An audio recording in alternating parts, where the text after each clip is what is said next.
지금 보시는 이 화면은 2016년 12월 3일 토요일 박근혜 대통령 하야를 주장하는 세력들이 여의도 새누리당사 앞에 몰려가 시위를 하는 장면입니다.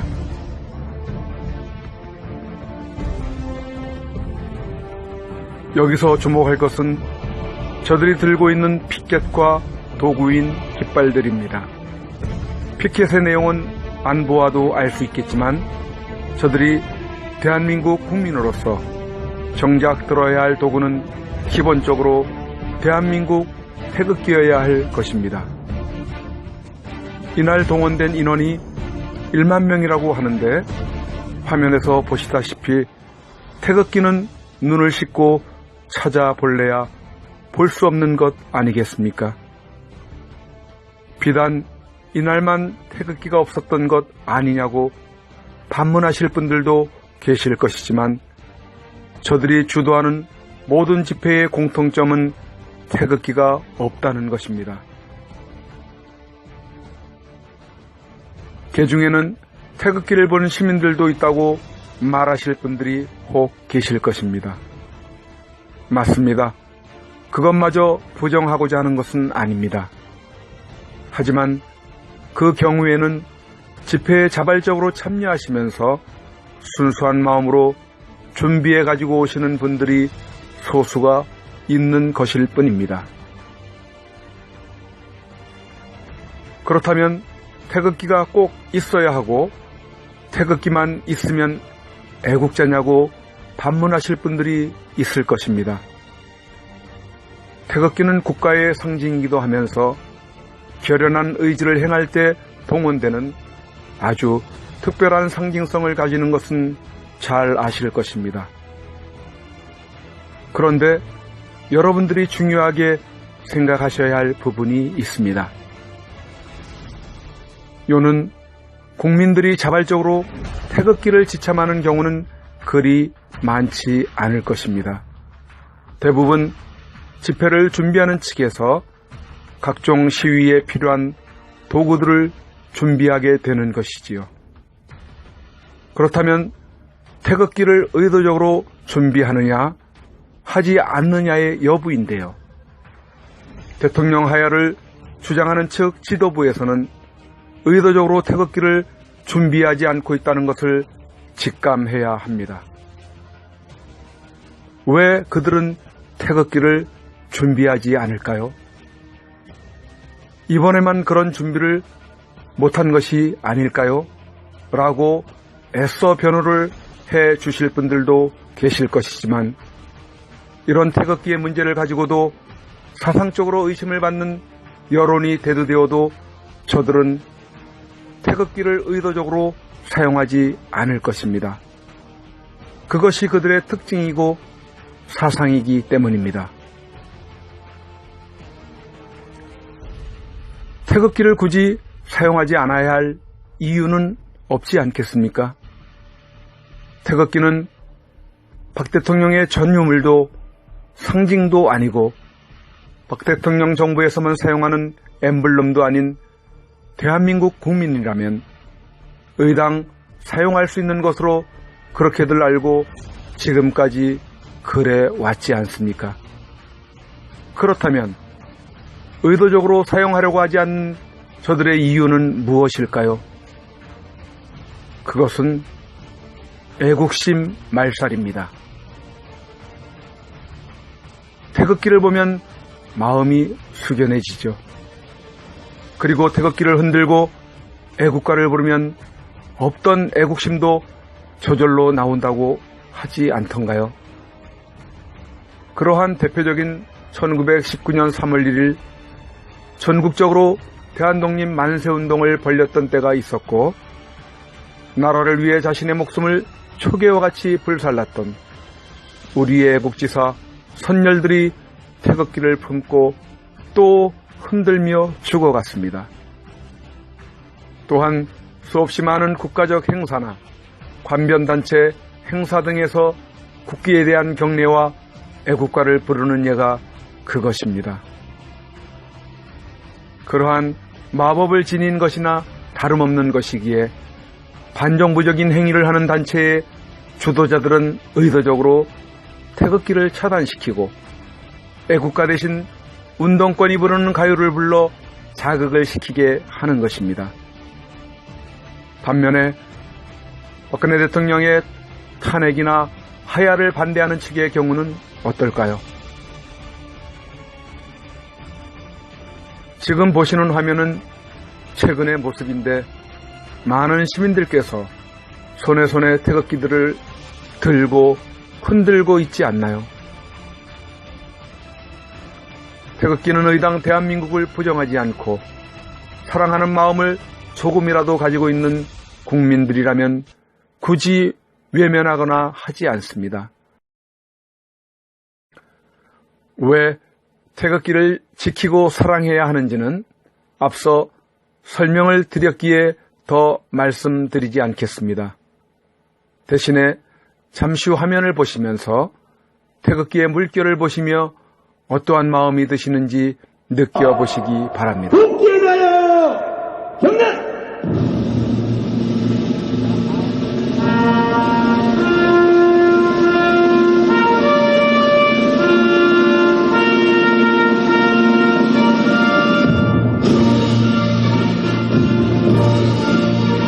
나는 자랑스러운 태극기야. 자유롭고 정의로운 대한민국의 무궁한 영광을 위하여 충성을 다할 것을 굳게 다짐합니다.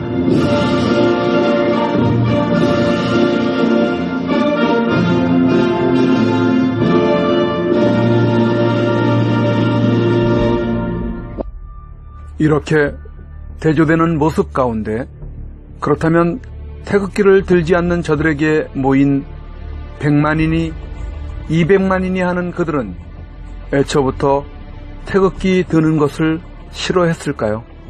전국 방방곡곡이 아침부터 들썩였습니다. 그렇지는 않을 것입니다.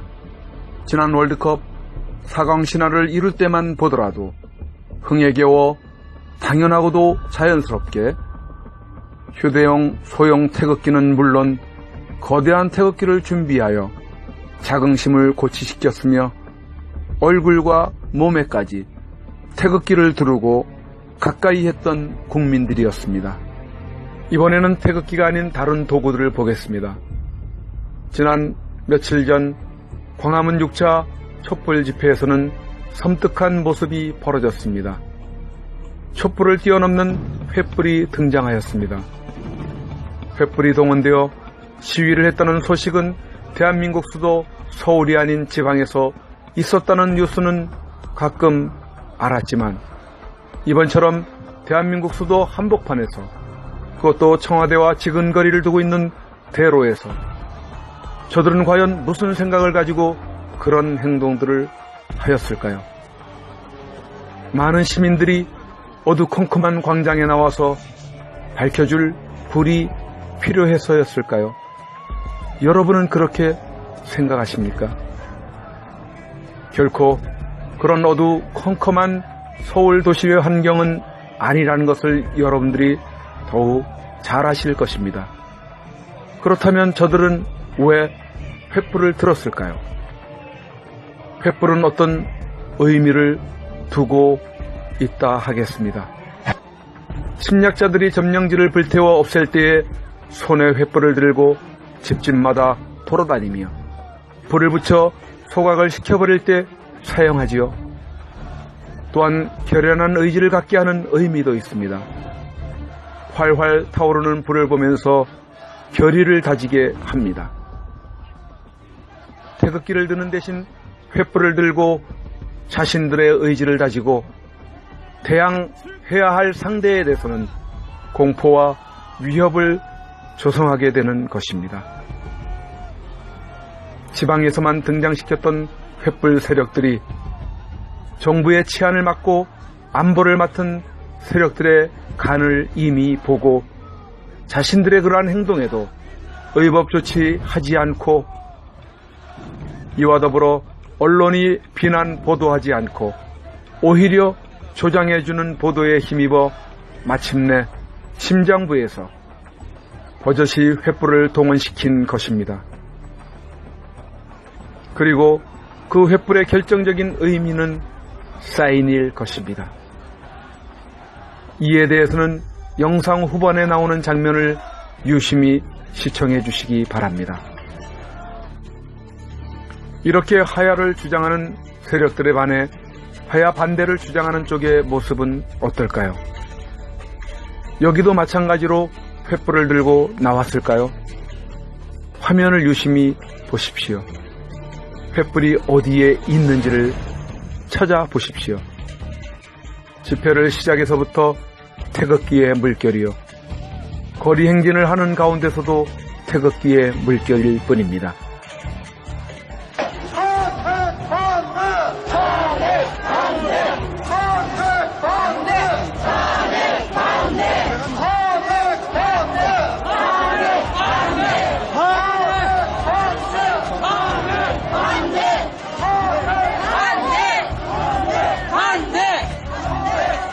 그거야 횃불은 밤에 사용하는 건데 밤이 아니니 그런 거 아니냐고 하실 분들이 계시다면 어둑해질 때까지 거리 행진과 집회 장소에 모인 모습을 좀 더 보시기 바랍니다.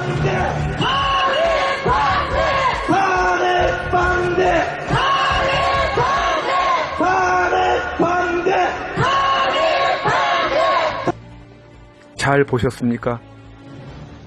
이번엔 이곳에 모인 중에서 아무리 눈을 씻고 찾아볼래야 횃불은 보이지 않으셨을 것입니다. 보이지 않는 것은 당연하겠지요. 준비 자체를 하지 않기 때문입니다. 태극기를 준비하고 안 하는 것도 주최하는 집행부가 하는 것이요. 횃불을 준비하고 안 하는 결정도 주최하는 집행부가 하는 것입니다.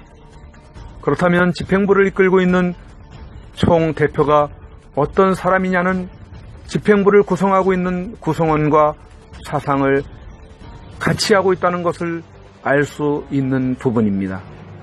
이렇듯 하야를 주장하는 세력과 하야를 반대하는 세력과는 상이한 모습을 통해 그들이 지니고 있는 사상까지도 엿볼 수 있는 것입니다. 그럼 여기서 마지막으로 화면을 보시겠습니다. 한양 김일성 광장입니다.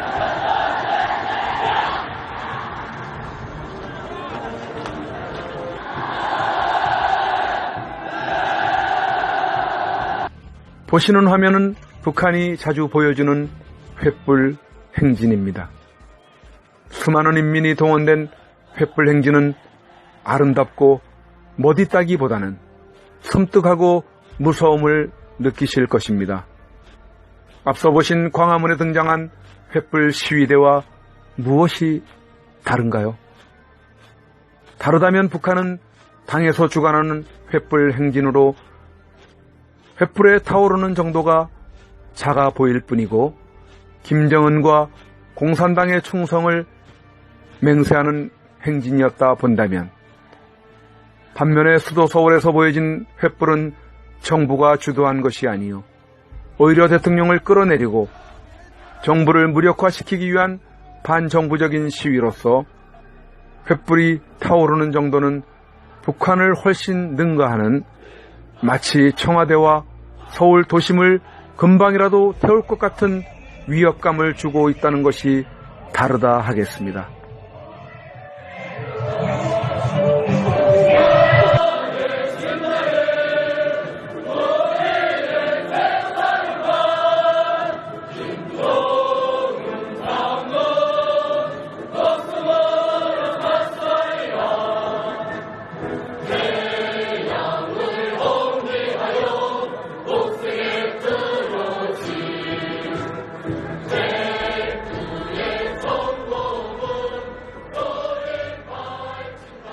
이상과 같이 여러분들은 이 영상을 통해 이성을 되찾고 지금의 상황을 곰곰이 새겨보시기